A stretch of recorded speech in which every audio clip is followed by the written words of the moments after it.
This is the weekly astrology for September 18th, 2017. Leading up to the sun's ingress into Libra by the end of the week, we can see a great deal of influence lingering in Virgo. Virgo's ruling planet Mercury has been moving swiftly through and casting an emphasis on details, conversations, communications, and connections in general. Much of the heightened activity and motivation is motivated by the presence of Mars in close proximity to Mercury. Venus also joins the mix, bringing to light the drive of relationships and harmony in this area of our individual lives. As mentioned many times, we all have areas of our lives where this clustering of events occurs. It is there we would look to find the unfolding influences and overarching themes.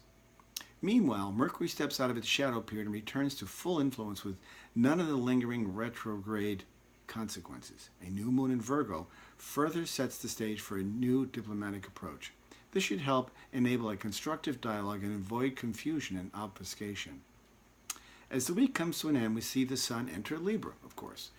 Libra is a cardinal air sign, and it represents balance, structure, equality, and the intellect. With those characteristics in mind, we might be able to see a constructive conversation that provides an incentive for calm reasoning. Wouldn't that be nice? No matter how hot the rhetoric becomes, the ability to bring another view or option always exists.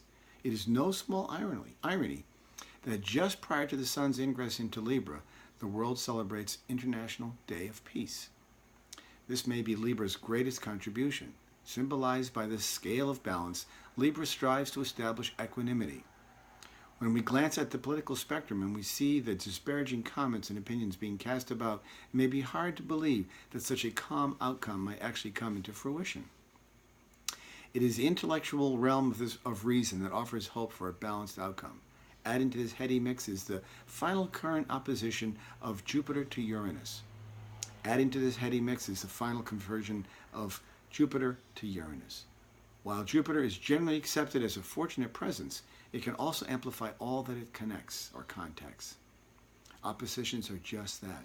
With the unpredictable nature of Uranus, this opposition could present a heightened, unexpected event. Uranus, Jupiter in opposition for the last time before Jupiter moves on into Scorpio. Interesting times. We can see it. We can see the effects of the eclipse. We can see all kinds of activity on the planet. We're living in very fractious times. Listen each week to Turning the Wheel. I've had some great guests on lately, and I will continue to have great guests on. It's on iTunes, and it's also on YouTube. It's on each week. Every Friday I post the show, and it is a bevy of information of different people, all of whom are intellectually highly regarded in their fields and offer great opinions and insights into where we are and how we get out of the mess we're in. So if you want to support me, I appreciate your support in any way, shape, or form. As you know, this is a labor of love on my part, and I do have to pay the bills. So thanks. I'll talk to you all next week.